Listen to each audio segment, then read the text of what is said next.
Jace est un brillant inventeur qui a voué sa vie à la défense de Piltover et de sa poursuite inlassable du progrès. Armé de son marteau X-Tech polymorphe, Jace utilise aussi bien sa force que son courage et son intelligence pour protéger sa ville. Bien que considéré comme un héros par ses compatriotes, il n'apprécie pas vraiment l'attention que cela lui vaut. Jace a néanmoins un cœur d'or, et même ceux qui sont jaloux de ses talents naturels lui sont reconnaissants de protéger la Cité du Progrès. Né à Piltover, Jace fut éduqué de telle sorte qu'il ne pouvait que croire aux principes qui font toute la grandeur de la cité. Innovation, découverte, éviter les zones autant que possible. Grâce à sa compréhension innée de la mécanique, Jace eut l'honneur d'être le plus jeune apprenti à recevoir une proposition de parrainage des Gyopara, l'un des clans dirigeants les plus respectés de Piltover. Passé le choc de la surprise, Jace accepta l'offre et passa la majeure partie de ses jeunes années à concevoir des appareils X-Tech et des outils polymorphes à destination de la classe ouvrière de Piltover. Une clé à molette qui se changeait en pied de biche, une pioche capable de se transformer en pelle, un marteau pouvant aussi tirer des rayons de démolition, à condition d'avoir une batterie suffisamment puissante. Tout ce que faisait Jace mettait ses contemporains dans l'embarras.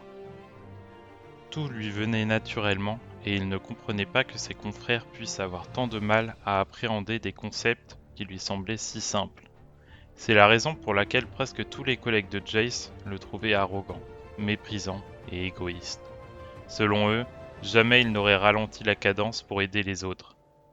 Au fil du temps, il devint de moins en moins patient et le fossé grandit encore entre son amabilité de façade et son vrai tempérament. Une seule personne rivalisait d'intelligence avec Jace tout en étant capable d'ignorer ses airs supérieurs. Il s'appelait Victor. Ils se rencontrèrent à l'inévitable fête du progrès. Découvrant que tous deux auraient préféré être ailleurs, ils tissèrent immédiatement des liens. Ils se mirent peu après à travailler ensemble. Victor élargissait les horizons intellectuels de Jace et contestait bon nombre de ses convictions. Jace cherchait à améliorer l'humanité en lui offrant une technologie polyvalente, tandis que Victor préférait s'attaquer aux problèmes fondamentaux de l'homme, tels que la dégénérescence du corps et les préjugés illogiques. Ils se disputaient continuellement, mais leurs conflits n'étaient jamais personnels. Bien que leurs méthodes fussent différentes, les deux collègues avaient conscience que leur but ultime était les mêmes. Mieux encore, ils savaient tous deux ce que cela faisait d'être rejeté par ses pairs, car Victor est un anticonformiste et Jace un insolent.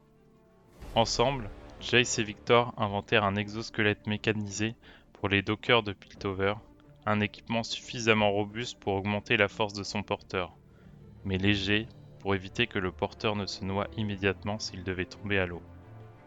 Ils se retrouvèrent cependant dans une impasse lorsque Victor ajouta à la nouvelle version de l'exosquelette un implant technochimique. Avec celui-ci, le porteur aurait bénéficié d'une force décuplée.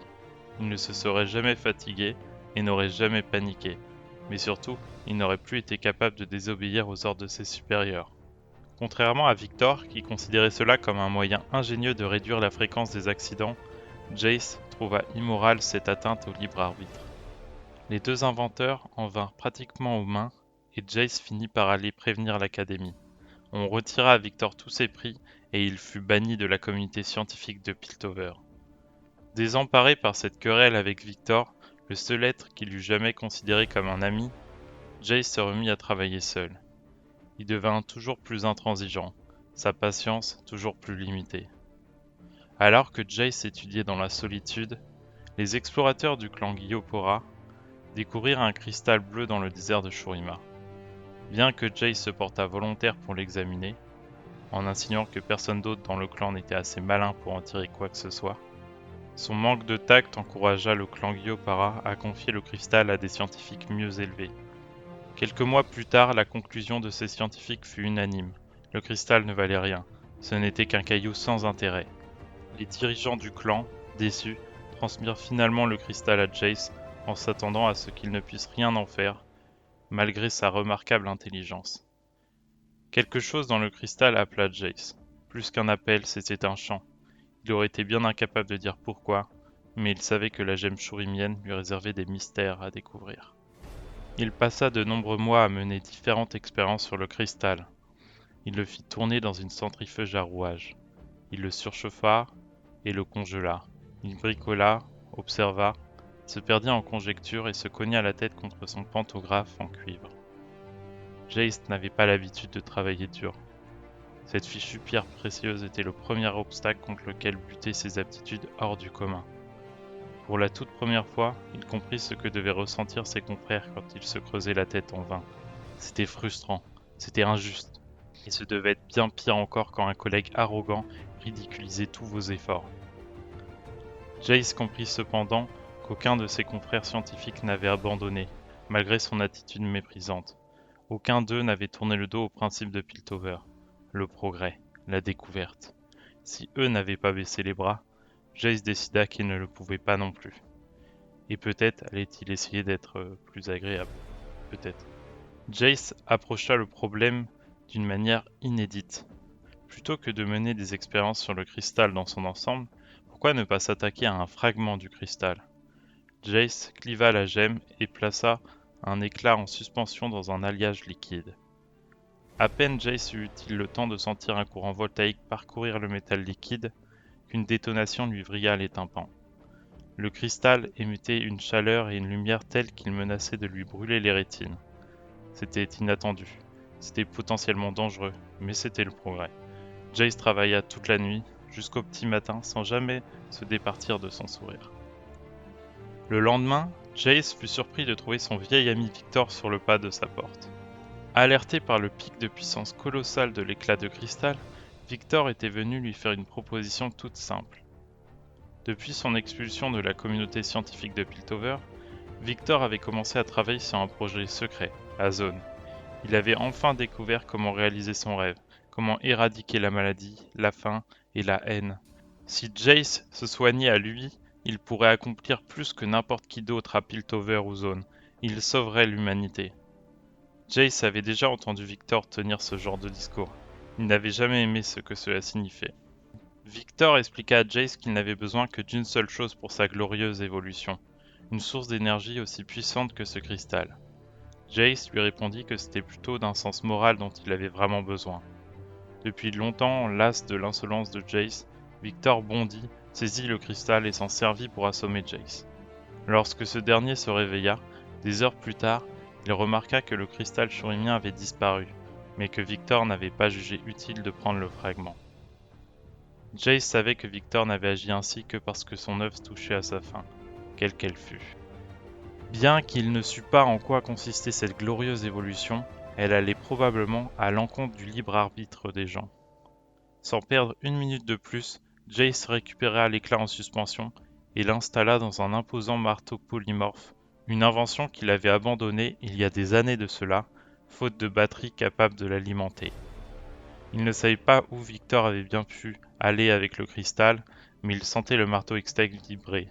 L'éclat ne l'attirait pas vers le nord, le sud, l'est ou l'ouest, mais vers le bas, vers la ville inférieure de Zone.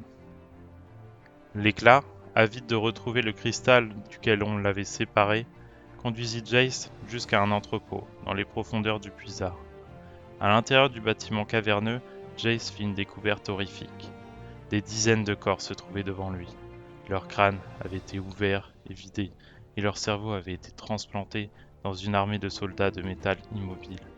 Ceux-ci étaient reliés au cristal, d'où s'échappaient à présent des pulsations. C'était ça, la première étape de la glorieuse évolution de Victor. Les pas de Jace perdirent en assurance alors qu'il approchait de Victor. Victor et lui avaient eu leurs désaccords, mais ça n'avait jamais été aussi loin. Pour la première fois, Jace se dit qu'il allait peut-être devoir tuer son vieil ami. Il appela Victor et tressaillit en voyant l'armée de robots se mettre au garde à vous.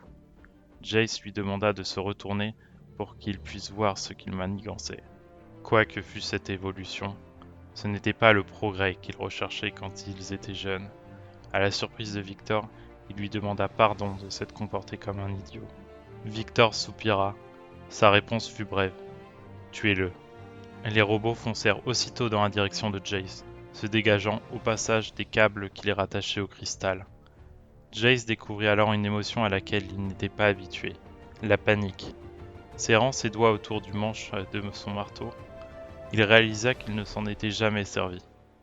Lorsque le premier des golems de métal arriva à sa portée, il frappa de toutes ses forces. L'énergie de l'éclat du cristal se diffusait dans ses muscles, accélérant les mouvements du marteau à tel point qu'il craignit qu'il ne lui échappe des mains. Sa cible explosa en une pluie métallique. Malgré l'oblitération de leurs camarades, les autres machines continuèrent d'avancer vers Jace sans hésiter. Jace analysa la formation des êtres mécaniques et essaya de vite déterminer comment détruire un maximum avec un minimum de coups. En vain. Ils arrivèrent sur lui sans lui laisser le temps d'agiter à nouveau son marteau. Tout employant sous les coups, Jace vit que Victor ne jubilait pas. Il était triste. Il s'était montré plus malin que Jace et avait assuré un futur à l'humanité, mais il savait que ce futur avait un prix. Son ami devait mourir. Jace avait disparu sous les membres d'acier qui le malmenaient. C'est à ce moment que Jace décida, pour la première fois de sa vie, d'arrêter de réfléchir et de tout casser. Sans plus se soucier de sa sécurité, Jace puisa tout ce qui lui restait de force pour se libérer de l'emprise des machines. Il se jeta ensuite sur le cristal lumineux et le frappa avec toute la puissance extec de son marteau, brisant l'objet mystérieux. Victor hurla, mais il ne put rien faire. Le cristal vola en morceaux et une onde de choc projeta tout le monde en arrière. Les robots, désormais sans vie, s'effondrèrent sur le sol. Les fondations de l'entrepôt tremblèrent et Jace réussit de justesse à s'en échapper avant que le bâtiment ne s'écroule. Le corps de Victor ne fut jamais retrouvé. À son retour à Piltover, Jace informa les maîtres de son clan des plans infâmes de Victor. Et rapidement, il fut au centre de toutes les discussions, à Zone comme à Piltover.